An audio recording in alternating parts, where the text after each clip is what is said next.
Ya Habibi ya Muhammad.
Bismillahirrahmanirrahim.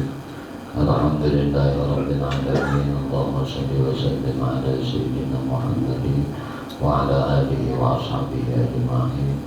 Qalu subhanaka la ilma lana illa ma 'allamtana innaka antal alimul hakim. Wa tub 'alaina innaka antat tawwabur rahim. La hawla wa la quwwata illa billah. La hawla wa la quwwata illa billah. La hawla wa la quwwata illa billahil 'aliyyil 'azim. والعزيز العليم مدد كل حرف كتب ويكتب وعدد العبد مدد الداخلين رضي الله تعالى عني وأقول رضينا بالله ربا بالإسلام دينا بمحمد النبي ورسولا رضينا بالله ربا بالإسلام دينا بمحمد النبي ورسولا رضينا بالله ربا بالإسلام دينا بمحمد النبي ورسولا Rabbi zidni ilma warzuqni fahma birahmatika ya arhamar rahimin. Rabbi shrah li sadri wa yassir li amri wahlul 'uqdatam min lisani yafqahu qawli. Allahu ta'ala Allahu la ilaha illa huwal hayyul qayyum la ta'khudhuhu sinatun wa la nawm. Lahu bis samawati wa ma fil ardi man dhal ladzi yashfa'u 'indahu illa bi idhnihi. Ya'lamu ma bayna aydihim wa ma khalfahum wa la yuhituna bi shay'in min 'ilmihi illa bima yasha'. وسع كرسيه السماوات والأرض لا يعوده حفظهما وهو العلي العظيم. قد جاءكم رسول من أنفسكم عزيز عليه ما عنتم حريص عليكم بالمؤمنين رؤوف رحيم. إن تولوا فقل حسبي الله لا إله إلا هو عليه توكلت وهو رب العرش العظيم. اللهم أنت ربي لا إله إلا أنت خلقتني وأنا عبدك وأنا عبدك ووعدك ما استطعت. أعوذ بك من شر ما صنعت وأقول لك بنعمتك علي وأعوذ بذنبي فاغفر لي فإنه لا يغفر الذنوب إلا أنت. اللهم إنا نسألك فهم النبيين وحفظ المرسلين وإلهام الملائكة المقربين يا رحمن يا رحيم الحمد لله رب العالمين. Kita ulang sedikitlah. 230. Al-Baraji meriwayatkan hadis. Al-Bazari itulah meriwayatkan hadis sab'un tajri lil abidi wa huwa bi qabrihi man 'allama ilman aw qala nahran aw habara bi'ran aw darasa nakhlan aw bana masjidan aw warasa mushafan aw taraka waladan yastaghfiru lahu ba'da mauti. Ada 7 perkara yang akan terus mengalir bagi seorang hamba pada saat dia berada dalam kuburnya. Pertama, orang mengajarkan ilmu. Kedua, orang yang mengalirkan sungai. Ketiga, orang yang menggali sumur. Yang keempat, orang yang menanam pohon kurma. Yang kelima, orang yang membangun masjid. Yang keenam, orang yang mewariskan Quran. Dan orang yang meninggalkan seseorang anak yang memohonkan ampun untuknya sesudah kematian. Imam Muslim meriwayatkan hadis dari Abu Hurairah radhiyallahu anhu, dia berkata bahwasanya Rasulullah sallallahu alaihi wasallam bersabda, ketika seorang laki-laki berada di gurun pasir, ia mendengar suara dari awan, siramilah kebun sipulan. Tiba-tiba awan itu pun berubah, lalu menuangkan airnya di tanah yang berpasir. Tiba-tiba terdapat suatu kumpulan dari kumpulan yang mengandung seluruh air tersebut, sehingga menyuburkan air, menyemburkan air. Ketika itu ada seorang laki-laki yang berdiri di kebunnya, sedang mencari air dengan cangkulnya. Laki-laki pendatang itu bertanya, wahai hamba Allah, siapakah nama engkau? Pemilik kebun itu menjawab, sipulan, sesuai dengan nama yang ia dengar dari awan. Lalu pemilik kebun itu bertanya, wahai hamba Allah, mengapa engkau menanyakan namaku? Dia menjawab, aku mendengar nama engkau dari awan yang memiliki air ini, menyatakan, siramilah kebun sipulan, dengan menyebut nama engkau. Apakah yang telah engkau lakukan dengan kebun engkau? Pemilik kebun itu menjawab, apabila engkau bertanya tentang itu, maka aku menantikan hasil yang keluar dari kebun itu. Kemudian aku sedekahkan sepertiganya, aku makan bersama keluargaku sepertiganya, dan aku tanam kembali sepertiganya. Nah, ini dibagi tiga hasil kebun. Nah, misalnya oleh 100 juta, 100 betek bagi tiga. Nah, duit 100 juta bagi tiga, dimakan sepertiga, dibagi sepertiga, sedekahkan sepertiga, ditanam ulang. Artinya ditambahkan modal. Ibnu Sa'sari meriwayatkan hadis dari Ibnu Abbas radhiyallahu anhu bahwasanya Rasulullah sallallahu alaihi wasallam bersabda, ada sesuap makanan. Ada seorang peminta datang kepada seorang perempuan. Orang meminta nih datang kepada seorang begini. Pada mulut perempuan itu ada sesuap makanan. Lalu perempuan itu mengeluarkan sesuap makanan itu dan memberikannya kepada peminta. Tidak berapa lama perempuan itu dikaruniai seorang anak. Ketika anak itu mulai merangkak, datanglah seekor serigala. Lalu serigala itu membawa anak kecil itu. Maka perempuan itu pun pergi mengejar jejak serigala itu seraya berkata, anakku, anakku. Kemudian Allah Ta'ala memerintahkan seorang malaikat, kejarlah serigala itu. Lalu malaikat itu merangkut bayi itu dari mulut serigala. Jadi malaikat mengambil. Allah berfirman kepada malaikat itu, katakanlah kepada ibunya bahwa Allah menyampaikan salam kepada engkau, dan katakan ini sesuap sebagai imbalan sesuap yang ia sedekahkan. Ibnu Najjar meriwayatkan hadis dari Abu Hurairah radhiyallahu anhu bahwasanya Rasulullah sallallahu alaihi wasallam bersabda, dahulu di kalangan umat-umat sebelum kalian pernah ada seorang laki-laki yang suka datang ke sarang seekor burung. Tiap kali burung beranak, ia pun mengambil kedua anaknya. Kemudian burung itu mengadu kepada Allah Ta'ala tentang apa yang menimpa dirinya. Lalu Allah mewahyukan kepadanya, apabila laki-laki itu datang lagi, ia akan aku binasakan. Udah Tuhan ya, Allah berfirman, nama wahyuakan om siburau. Bila laki-laki itu datang lagi, aku akan binasakan. Ketika burung itu kembali menetaskan anaknya, maka laki-laki itu berangkat lagi seperti biasanya. Tetapi ketika laki-laki itu tiba di jalan sebuah desa, ia didatangi oleh seorang peminta-minta, maka ia pun memberinya sakarat roti, sepotong roti yang dibawanya untuk memberinya makan. Kemudian laki-laki itu melanjutkan perjalanannya hingga tiba di sarang burung itu dan meletakkan tangga pemanjatnya. Lalu naik si laki-laki tadi lalu mengambil 2 anak burung, sedangkan sepasang induknya hanya dapat memandang ke arahnya. Lalu sepasang induk itu berkata, "Wahai Tuhan kami, sungguh engkau tiada mengingkari janji, sedangkan engkau telah berjanji kepada kami bahwa engkau akan membinasakan orang ini apabila ia kembali lagi. Nah, tetapi mengapa ia kembali dan mengambil 2 anak kami, sedangkan engkau tidak membinasakannya?"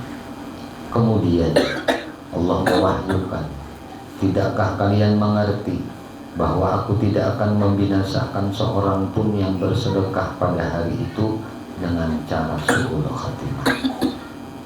Jadi ini amaliyah sebenarnya. Intinya adalah kisah ini, siapapun yang bersedekah setiap hari tidak akan bakal mengalami mati dalam keadaan su'ul khatimah. Jadi ada amaliyah supaya kita itu mati husnul khatimah. Bersedekah itu kan mesti banyak, asal kontinu. Nah, tarusan setiap hari, jangan berpagatan, ada aja yang diberi akan. Nah ini hikmah sedekah, dan orang bersedekah itu tidak akan susah. Nah, orang bersedekah itu tidak akan miskin. Orang bersedekah itu tidak akan sulit dalam hidup. Tetapi karena kurang yakinnya kita akan janji Allah Subhanahu wa Ta'ala, inilah yang mengakibatkan nafsu kita itu bertanya. Nah, makanya aja abah walau itu memang sudah abah dahulu ditambah. Nah, jadi maksudnya itu bulatkan keyakinan hati. Nah, berapa kadar kemampuan kita. Nah, kalau kita kawan 1000, kawan 2000, kawan 5000, asal tiap hari. Ini tadi sepotong roti ya Allah. Maka Tuhan sudah berjanjian burung aja burungnya. Nah, kami dua lagi bini, bahin taluan akulah harami. Jadi tak membagi haram. Bini burung tadi macai. Nah, si laki-laki tadi kan sudah niat ini hendak merampas anak burung tadi. Nah, di pertengahan jalan kalau tiba bertamu orang minta diambilkan sepotong roti. Berapa ya sepotong roti harganya? Anggap wah ini dengan sama sebungkus nasi berapa ya? Ya 15.000. Nasi nang tahan sedikit 7.000 aja. Yang sedikit ya, nangkut 7.000 aja. Nang mengganjal parut itu sudah mencukupi sebenarnya untuk mencegah seseorang itu mati su'ul khatimah. Mestinya ini dimati akan Tuhan. Nah, dimati akan Tuhan karena melakukan sedekah itu tadi di hari itu, maka Allah mencegahnya mati dalam keadaan su'ul khatimah. Nah, ini kesimpulan dari kisah ayat ini, bahwasanya yang paling utama itu adalah bisa bersedekah setiap hari. Sebuah kisah Al-Yafi'i meriwayatkan dari Ja'far Abu Salman. Ia berkata, aku bersama Malik bin Dinar berjalan-jalan di kota Basrah. Ketika kami sedang berkeliling di dalam kota, kami lewat pada sebuah gedung yang sedang dibangun. Di situ terdapat seorang pemuda sedang duduk. Aku belum pernah melihat wajah setampan pemuda itu. Ternyata ia sedang mengatur pembangunan gedung itu, seraya dia berkata, lakukan begini, lakukan begitu.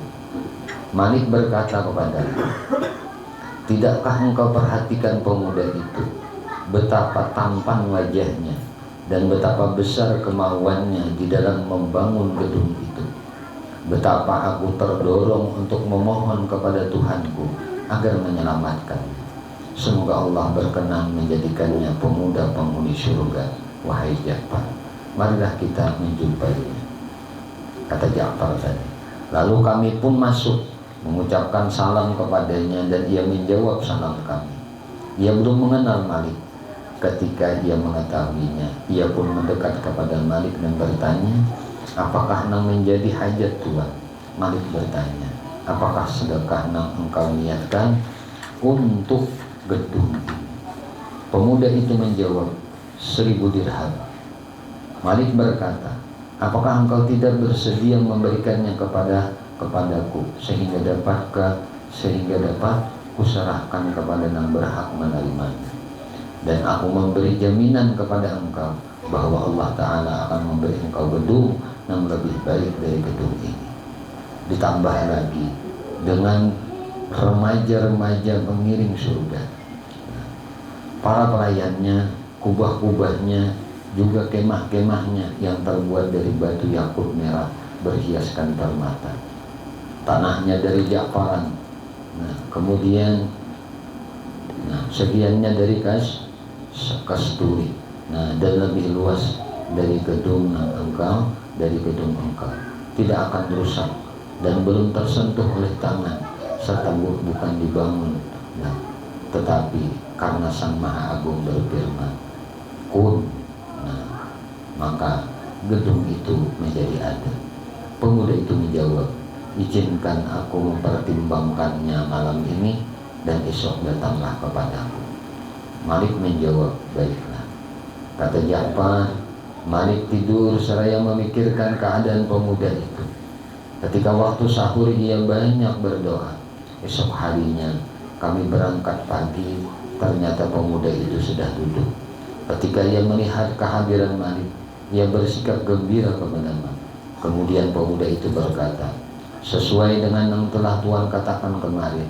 Malik bertanya, apakah engkau bersedia? Ia menjawab, iya, bersedia. Lalu pemuda itu menyediakan uangnya, dan ia pun menyediakan tinta dan kertas. Kemudian dituliskan dengan nama Allah, Yang Maha Pemurah lagi Maha Penyayang. Ini adalah jaminan Malik bin Dinar bagi si Fulan bin Fulan, bahwa aku menjamin kepada engkau atas nama Allah sebuah istana yang serupa dengan istana engkau, dengan segala sifat-sifatnya sebagaimana yang telah disifatkan. Sedangkan tambahannya terserah Allah, dan aku akan memberikan untuk engkau dengan uang ini sebuah istana di surga yang lebih luas dibanding istana engkau di bawah naungan yang rindang. Berdekatan dengan Sang Maha Kuasa lagi Maha Agung. Kemudian Malik melipat kertas itu dan menyerahkannya kepada pemuda itu, dan kami membawa uang itu. Belum tiba sore hari, maka uang itu pun sudah tidak tersisa lebih dari sekedar untuk makan Malik bin Dinar.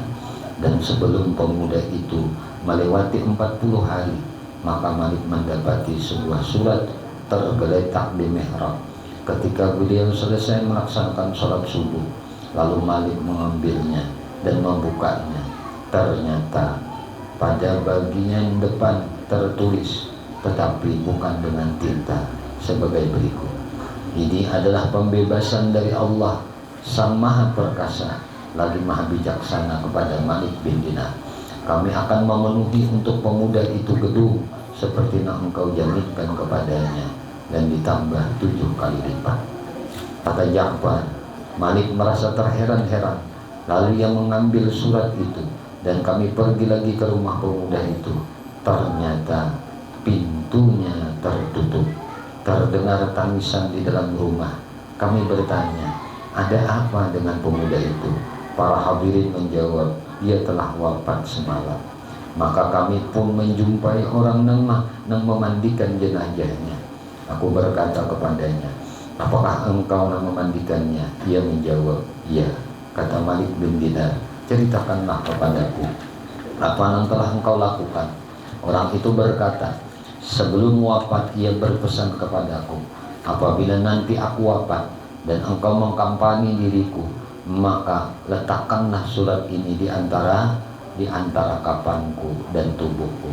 Oleh karena itu, aku letakkan surat itu di antara kafan dan badannya, dan aku kuburkan bersamanya.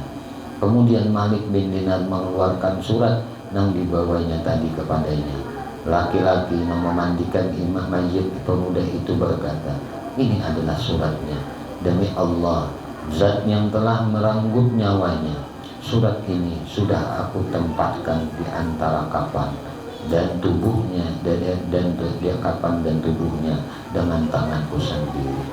Kata Ja'far, seketika itu semakin banyak orang yang menangis. Lalu ada seorang pemuda lain berkata, wahai Malik, terimalah dariku 200.000 dirham dan jaminlah aku seperti kepada pemuda itu. Malik bin Dinar menjawab, betapa tidak, terjadilah apa yang harus terjadi dan tertinggallah apa yang harus tertinggal, dan Allah menetapkan ketentuan sesuai dengan yang dikehendakinya. Kata Ja'far, sejak itu setiap kali teringat pemuda itu, maka Malik menangis dan berdoa untuknya. Ini sebuah kisah. Ada orang yang dilihat sudah oleh Malik bin Dinar akan kembali kepada Allah. Dengan mata basirah beliau yang tajam, beliau melihat akan seseorang pemuda ini akan kembali kepada Allah dalam tempo tidak terlalu lama. Ini sebagaimana dalam kitab Syama'il, kisah Nabi kita Muhammad SAW, bahwasanya Rasulullah pernah memandangkan si Anu kena akan dibunuh, akan mati, dan pembunuhnya si Anu. Sebagaimana pula Nabi menghabarkan bahwasanya kisah Raja Najasyi yang wafat pada hari itu. Jadi ujar Nabi, telah wafat Raja Najasyi, wahai sahabatku, ayo kita sama-sama melaksanakan sholat gaib. Nah, jadi hikayat dan mukjizat Nabi ini sangat banyak. Di antaranya pun bisa melihat masa depan orang lain, disebutkan tentang kematian. Nah, Malik bin Dinar ini juga diberi oleh Allah ketajaman basyirah, ketajaman mata batin, sehingga melihat bahwasanya si fulan bin si fulan ini akan kembali kepada Allah. Tapi memang Allah takdirkan sudah, memang si fulan ini akan dibangunkan istana di dalam surganya Allah Subhanahu wa ta'ala. Sebuah kisah yang lain juga diriwayatkan Ja'far bin Khattab. Ia mengatakan, ada seorang peminta berdiri di pintu rumahku. Aku bertanya kepada istriku, apakah engkau mempunyai sesuatu? Istriku menjawab, ada 4 biji telur. Aku katakan, serahkan semuanya kepada peminta itu. Lalu istriku memberikannya. Ketika si peminta sudah berlalu, tiba-tiba ada salah seorang saudaraku yang mengirimkan kepadaku sebuah keranjang yang berisi telur. Cuma dia bisakan dulu, jangan disisain. Kayak keranjang itulah bisakan dan empat-empatnya. Boleh tinggal sebiji kalau mana nyanyi juga, yang lalu empatnya juga. Nah, itu hanya sekeranjang datang, karena habis akan datang. Yang kada habis kada datang. Di kalau orakan di dalam kantong bakal luar habis kena nya di tangan pulang. Nah, gitu dah. Sama yakin juga pang bulat-bulat lonjong deh. Pajang ngerabah, walau berjalan datanya berapa kali walau udah memang ngerabah. Badah pulang semangkan ini jangan. Ya enggak, ayo berisi anak, berisi stok ya kan, janganlah dek. Itu ya. Ada stok tak? Sesuaikan aja lawan kebulatan hati ada. Lawan kebulatan hati. Namunnya hati nang bulat ya sudah, kada apa-apa juga sudah. Ini yang mana kada apa-apa ini. Nah, bisa diurut kadang-kadang, jadi kada kipoh mikirakan kemana gunakan, kemana bisa tidak. Bisa datang, dibagiakan pulang, kayak itu kan mana. Jadinya di tangan terus wadahnya, kita mau rakakan wadahnya aja. Cuma bujur-bujur bang mau rakakan juga supaya gugur pas gugurnya, amunnya. Menurut halang bujur mau rakai itu ruput juga. Kayak di Madin bujur banget udah mau rak wadahnya wadahnya karena lain. Itu akan. Mengapa lagi kita ini sudah dekat sidin itu senantiasa kawan kita menyertai kita kenapa kok lagi menjamin sidin sudah gitu. Itu Malik bin Dinar kalau itu Malik bin Dinar dinar duit Malik bin Dinar. Jadi datang serak 4 biji. Jadi kalau orang kan serak, maka serak berapa isinya? Kita ini 30 orang. Kita ini serak 40 ini. Lain kan serak 30. Memberiin 3 biji dah, iya dah. Datang serak, memberiin 4 biji, datang serak 40 isinya. Atau 40 kan bisa apakan ini, ya dah. Lalu kisahnya selanjutnya pulang. Aku bertanya kepada istriku, berapa banyak telur yang terdapat di dalamnya? Istriku menjawab 30 biji telur. Aku berkata, celakalah engkau. Benarkah engkau beri peminta itu 4 biji telur? Kisah babinya ini ketujuh benar, menyimpan ini. Menyimpan tuh ini. Ujar nang laki, tapi bisa kan? Ujar nang bini, dia bisa kan? Apalagi ini. Itu tuh. Jadi bini ini bisa angka-angka dia. Ujuran aja kan, ada lalu duit kajah-kajah ada aja tuh di mana kan? Ada buncu-buncu tuh ada tersimpan. Jadi ujar sidin celaka ikam ini. Bujur ikam memberi peminta tadi 4 biji telur. Lalu datang kepada engkau 30 biji. Betul mungkin di sini kayak aku bisa terjadi kayak ini perhitungan seperti ini tuh. Istriku berkata jumlahnya 40, tetapi 10 paca. 10 paca. Ada juga kisah yang lain yang mengatakan artinya 1 dibalas 10. Ini 1 dibalas 10. Jangan makanya aku aja 1 dibalas 10 ini. Bagi nasi bungkus sebuting, ada 10 bungkus dah. Jangan kayaknya bisa munting ini lagi. Mau munting ganjaran ini balasan ini. Ngapain ini memotivasi ya, merangsang lawan gitu. Ada juga kisah yang lain mengatakan bahwasanya istrinya hanya memberikan 3 biji telur nang baik kepada si peminta, sedangkan telur nang satunya pacah. Kemudian datang dari masing-masing 10 kali lipatnya sesuai dengan keadaannya masing-masing. Jadi kisah yang lain menandakan 4 dulu kan bini cuma 3 nang murni. Nang sebuting pacah. Jadi datang 10 nang pacah, 30 nang duit rabit juga ya kan. Nang datang ke 10 nang rabit juga. Jangan nang rabit itu simpan aja. Setelah dipikirkan atau dilupakan jadi beri apa? Ini yang malijo udah diberi akan aja. Sian orang yang justru memberi ngarabit aja jangan. Sebuah kisah yang lain, kisah serupa dikisahkan oleh Syibri. Imam Syibri ini dia berkata, pada suatu hari aku pergi bertujuan hendak ke padang pasir.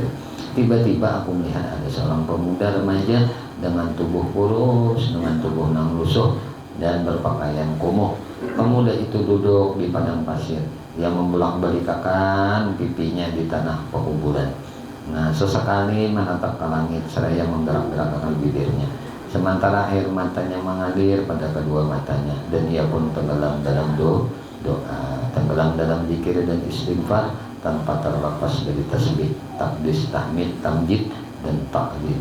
Ketika aku melihat pemuda itu bersikap seperti itu, hatiku berbalas kasih kepadanya. Lalu timbul keinginan untuk menjumpainya. Kemudian aku berbalik, sini berjalan dari jalan yang aku lalui dan menuju ke arahnya. Namun ketika ia melihat bahwa aku menuju ke arahnya, tiba-tiba ia bangkit, berdiri dan pergi. Perginya ini buka, berlari meninggalkanku. maka aku pun bangkit mengajarnya. Jika mungkin dapat mengajarnya, tetapi aku tidak mampu mengajarnya. Lalu aku berkata kepadanya, aku ingin berteman wahai waliullah. Sampai nyala ya'lamul wali lah wali, ada tahu wali itu kecuali wali juga. Maksudnya, aku nak berkawan, aku nak bersahabat, nak nikah wahai wali Allah. Ia berkata Allah. Nah, jawabannya itu ya Allah. Aku berkata, demi Allah bersabarlah. Lalu ia memberi isyarat dengan tangannya bahwa ia tidak bersedia, dan ia berkata lagi Allah. Aku berkata, jika benar apa yang engkau katakan, maka buktikanlah kebenaran engkau bersama Allah Ta'ala. Tiba-tiba ia berteriak lagi, ya Allah. Lalu ia tersungkur ke tanah. Maka aku pun mendekat kepadanya dan kugarak-garakkan tubuhnya. Ternyata ia telah mati pada saat itu juga. Aku menjadi terkejut karenanya dan heran dengan keadaannya, juga kepada kejujurannya terhadap Allah Ta'ala. Dan aku berkata dalam hati, yakhtassu bi rahmatihi may yasha, dia mengaruniakan keistimewaan melalui rahmatnya kepada orang yang dikehendaki. Juga aku ucapkan, la haula wala quwwata illa billahil aliyyil azim. Tidak ada daya maupun kekuatan melainkan dari Allah yang Maha Tinggi dan Maha Agung. Kemudian aku tinggalkan mayit pemuda itu di tempatnya dan aku pergi kemana? Ke salah satu perkampungan orang dusun untuk menyediakan berbagai peralatan dan menata jenazahnya. Ketika aku kembali kepadanya, ternyata ia telah hilang dari pandanganku. Ku cari-cari dia di berbagai tempat, tetapi aku tidak mendapati jejaknya.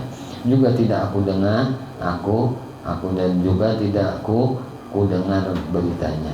Aku pun merasa heran dan berkata, mayit pemuda itu telah menghilang dariku.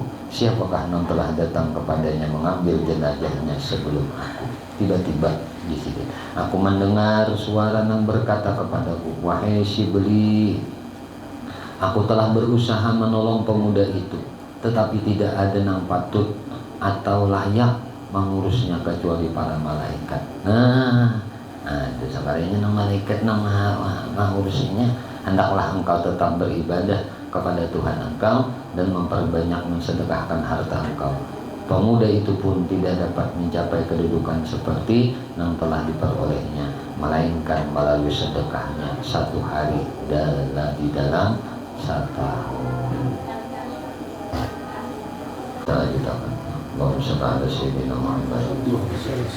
Aku menjawab, demi Allah aku bertanya kepada engkau, jelaskanlah kepadaku tentang sedekahnya 1 hari dalam 1 tahun.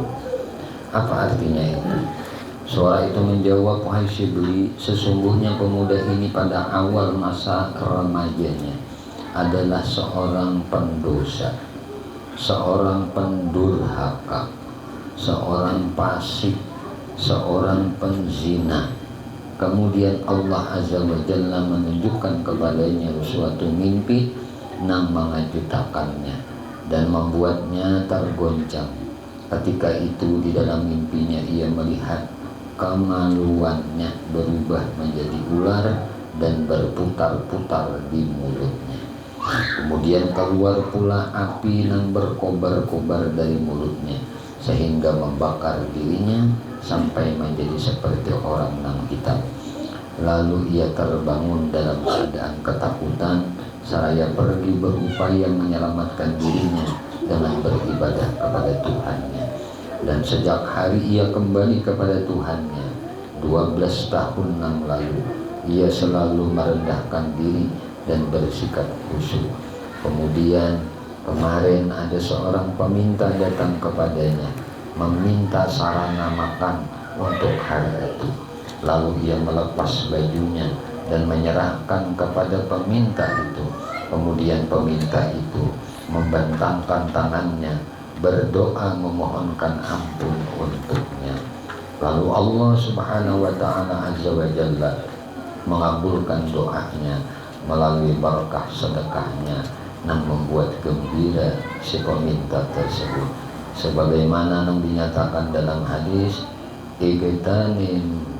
igtanimu da'wat sya'il inda farhati qalbihi bisadaqah. Manfaatkanlah doa seseorang peminta-minta pada saat hatinya merasa gembira menerima sedekah. Nah ini nih, kita kada tahu doa siapa yang dikabulkan. Nah, maka orang peminta itu ketika diberi hatinya senang, lalu doanya bagus. Nah, dan biar dia panjang umur, dan biar kelak haji, dan biar selamat dunia akhirat, dan biar dimurahkan rezeki. Nah, bagus sih, murni keluar di mulut orang itu. Maka ujar Nabi, igtanimu da'wat sya'il inda farhati qalbihi bisadaqah. Nah, manfaatkan, gunakan doanya seorang peminta-minta pada saat hatinya merasa gembira menerima sedekah. Penutup tentang pujian terhadap sifat pemurah dan dermawan diriwayatkan oleh Imam Bukhari dan Imam Baihaqi, as-sakha syajaratun min asjaril jannah agsanuha mutadaliyatun fid dunya faman ya'khudhu bi ghusnin minha qadahu dzalikal ghusnu ilal jannah wal bukhlu syajaratun min asjarin nar agsanuha mutadaliyatun ila dunya faman ya'khudhu bi ghusnin min aghsaniha qadahu dzalikal ghusnu ilal nar. Sifat pemurah hati itu adalah sebatang pohon dari pepohonan di surga, nang mana cabang-cabangnya menjulur ke dunia. Barang siapa yang berpegang pada salah satu cabangnya, niscaya cabang itu akan menuntunnya ke surga. Dan sifat kikir itu adalah sebatang pohon dari pohon-pohon di neraka, dan cabang-cabangnya menjulur ke dunia. Barang siapa yang berpegang pada salah satu cabangnya, niscaya cabang itu akan menuntunnya ke neraka. Ibnu Adi meriwayatkan, al-jannatu darul askhiyya. Surga itu adalah negeri tempat tinggal bagi para orang yang pemurah. Nah, At-Tabrani meriwayatkan, Imam Tabrani, inna fil jannah baitan yuqalu lahu baitul askhiyya. Nah, sesungguhnya di surga terdapat rumah yang disebut rumah para orang pemurah. Imam Tirmidzi dan Imam Baihaqi meriwayatkan, as-sakhiyu qaribun minallah, qaribun minan nas, qaribun minal jannah, ba'idun minan nas, wal bakhilu ba'idun minallah, ba'idun minan nas, ba'idun minal jannah, qaribun minan nar, wal jahilu sakhiyu ahabbu ilallah min 'abidin bakhilin. Orang yang pemurah itu dekat kepada Allah, dekat kepada manusia, dekat kepada surga, dan jauh dari neraka. Sedangkan orang yang kikir itu jauh dari Allah, jauh dari surga, jauh dari manusia, dan parak lawan neraka. Orang yang bodoh, yang pemurah lebih disukai oleh Allah daripada orang alim yang kikir. Masya Allah. Nah, minyak alim kikir apa juga. Nah, Salman Al-Farisi radhiyallahu anhu mengatakan, apabila seorang pemurah wafat, maka bumi dan malaikat penjaga akan berkata, wahai Tuhanku, ampunilah dosa-dosa dari hamba Engkau melalui kepemurahannya. Tetapi apabila seorang yang kikir wafat, maka ia mengatakan, ya Allah, berilah pembatas antara orang ini dengan surga, sebagaimana hamba Engkau ini telah memberi pembatas untuk duniawi, harta benda duniawi yang ada di tangannya. Inilah pembatas, Bang. Nah, sungguh terdapat sebuah hadis yang sahih tentang Rasulullah SAW, bahwasanya beliau lebih pemurah daripada angin yang berhembus. Angin yang berhembus, nah lebih pemurah lagi. Juga ada hadis yang sahih yang menjelaskan bahwa beliau ketika jatuh sakit, beliau mempunyai 7 dinar.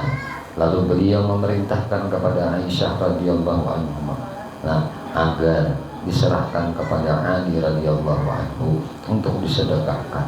Ketika itu Aisyah sibuk mengurus keadaan beliau yang sering pingsan. Maka setiap kali beliau sadar, beliau memerintahkan hal itu sehingga Aisyah menyerahkannya kepada Ali. Sehingga ketika tiba malam, malam wafatnya Rasulullah, kewafatan Rasulullah, maka di rumah Aisyah tidak terdapat apa-apa lagi. Sehingga ketika Aisyah membutuhkan lampu lentera, Aisyah mengirim utusan kepada salah seorang istri Rasulullah Shallallahu Alaihi Wasallam untuk meminta minyak. Umar radhiyallahu anhu berkata, Sayyidina Umar, Rasulullah Shallallahu Alaihi Wasallam memerintahkan kepada kami agar bersedekah. Bertepatan pada saat itu aku memiliki harta. Aku berkata dalam hati, pada hari ini aku akan mengalahkan Abu Bakar radhiyallahu anhu apabila aku dapat mendahuluinya membawa sedekah. Maka aku datang membawa setengah dari hartaku. Lalu Rasulullah SAW bertanya, apakah engkau tinggalkan untuk keluarga engkau? Aku menjawab, sejumlah itu juga. Tiba-tiba datanglah Abu Bakar radhiyallahu anhu membawa seluruh hartanya. Rasulullah SAW bertanya, apakah engkau tinggalkan untuk keluarga engkau? Abu Bakar radhiyallahu anhu menjawab, Allah dan Rasulnya. Aku berkata, engkau tidak dapat mengalahkan anak. Aku tidak dapat mengalahkan engkau dalam hal apapun selamanya. Jadi Abu Bakar Siddiq ini adalah bukti pecinta sejati. Pecinta sejati itu dia akan menjadi serupa dengan apa yang dia cintai. Jadi kalau Abu Bakar itu cintanya sepenuhnya, cinta sejati lawan Nabi. Maka kayak apa Nabi kayak itu Siddiq. Kayak apa Nabi kayak itu Siddiq. Nabi kan berisi, Siddiq kan berisi itu. Lalu yang Siddiq miliki hanya Allah dan Rasulnya. Jadi si pecinta itu dia akan berperilaku seperti orang yang ia cintai. Ini akan bersikap seperti sikap orang yang ia cintai. Inilah yang disebut, andai ditimbang imannya Abu Bakar dengan imannya seluruh kaum muslimin, masih melampaui berat imannya Abu Bakar radhiyallahu anhu. Karena apa? Karena Abu Bakar adalah pecinta sejati. Tidak ada yang beliau sembunyikan, tidak ada yang beliau tinggal untuk nantinya kasihi, nantinya cintai. Diriwayatkan oleh Imam Tabrani bahwa Umar radhiyallahu anhu mengutus sekolah pelayannya membawa 400 dinar kepada Abu Ubaidah bin Jarrah radhiyallahu anhu dan memerintahkan kepada pelayannya agar tidak tergesa-gesa, agar dapat melihat dipergunakan untuk apa uang itu. Lalu pelayannya itu datang kepada Abu Ubaidah bin Jarrah radhiyallahu anhu dan menyerahkan uang itu, dan ia menunggu sesaat. Lalu Abu Ubaidah bin Jarrah radhiyallahu anhu segera membagi-bagikan seluruhnya. Kemudian si pelayan segera kembali kepada Umar radhiyallahu anhu dan hendak memberitahukan kepadanya, karena ternyata Umar radhiyallahu anhu telah menyediakan dalam jumlah yang sama untuk Mu'az bin Jabal. Umar ini, ya Allah, para sahabat nih, subhanallah, ada sedikit duitnya. Duitnya sedikit. 400 dinar. 400 dinar. Amunnya sedinar 9 gram sekian, berarti 4 kilo. Amunnya 4,3 sama 4,5. Ini ada yang 4,5, 4,5 gram. Itu 2 kiloan emasnya.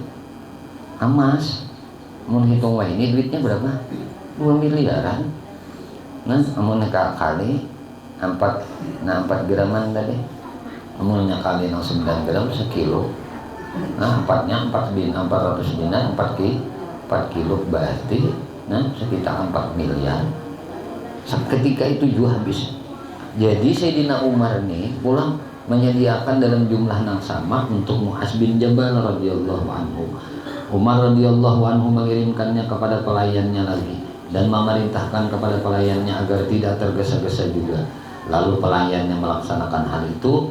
Ternyata Mu'az bin Jabal radhiyallahu anhu juga membagi-bagikannya.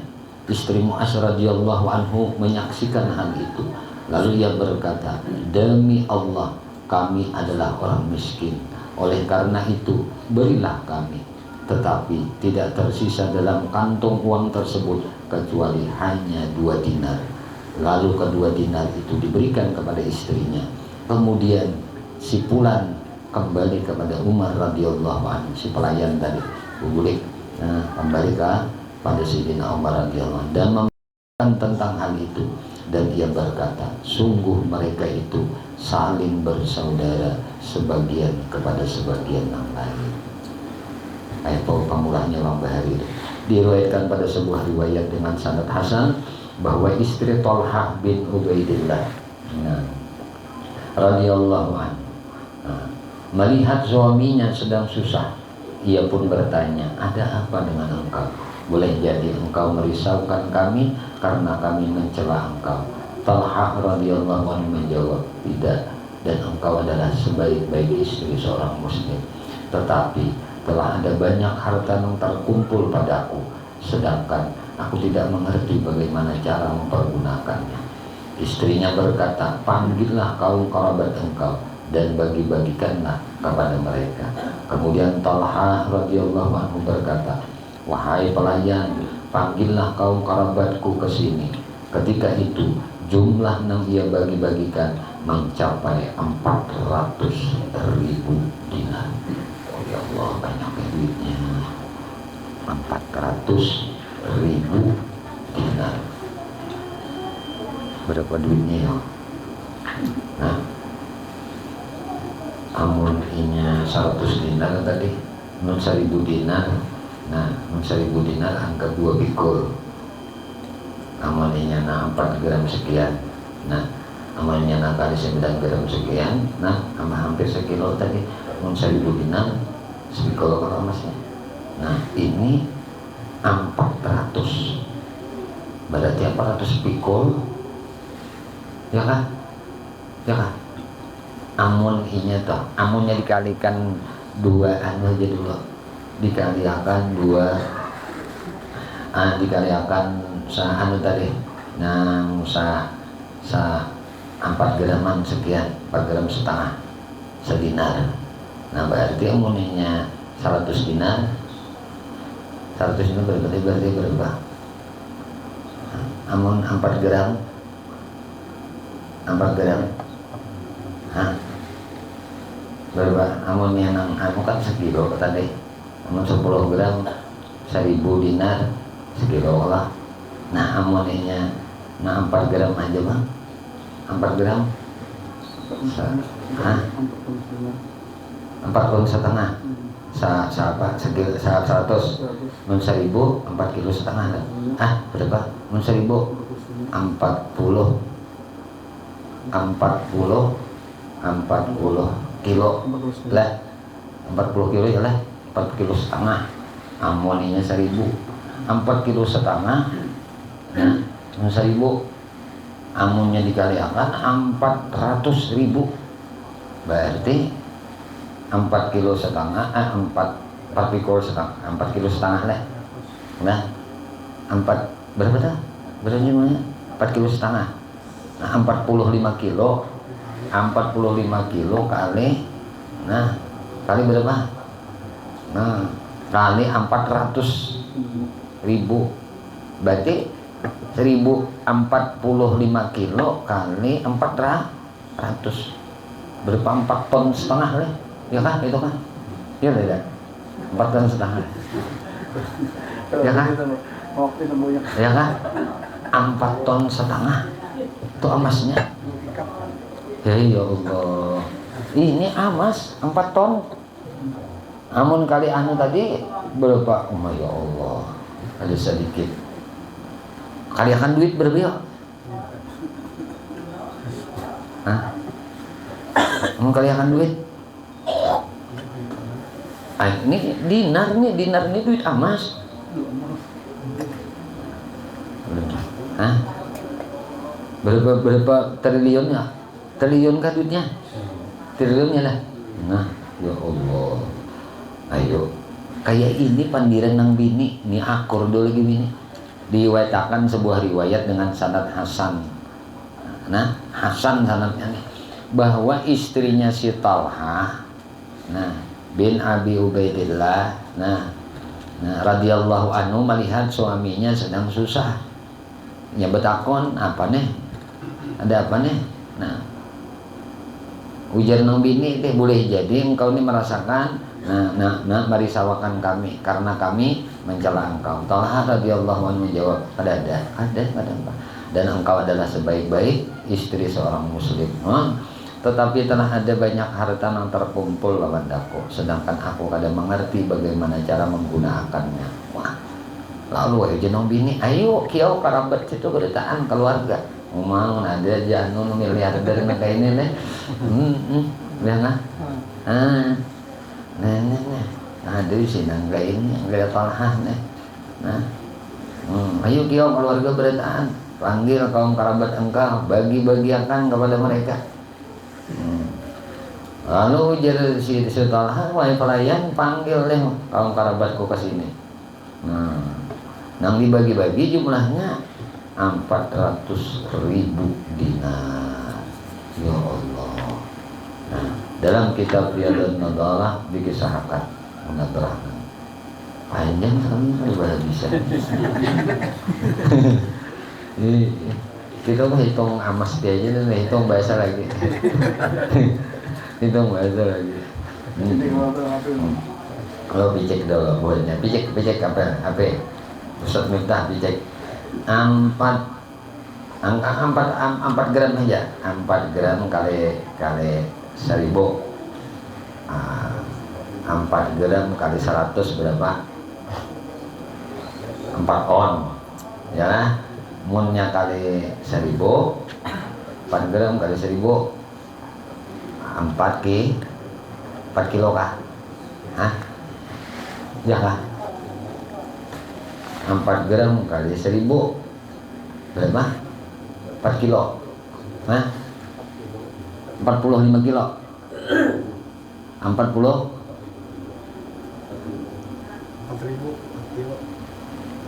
100 4 on tadi lah, 4 on setengah, 1000 4 kilo, 4 kilo setengah, ya kah? Ya lah. Itu dulu kali 1000 dulu. Nah, tadi 4 on 4 kilo setengah kah?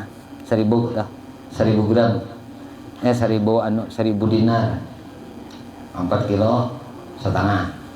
Namun 4 kilo setengah dikali 400.000.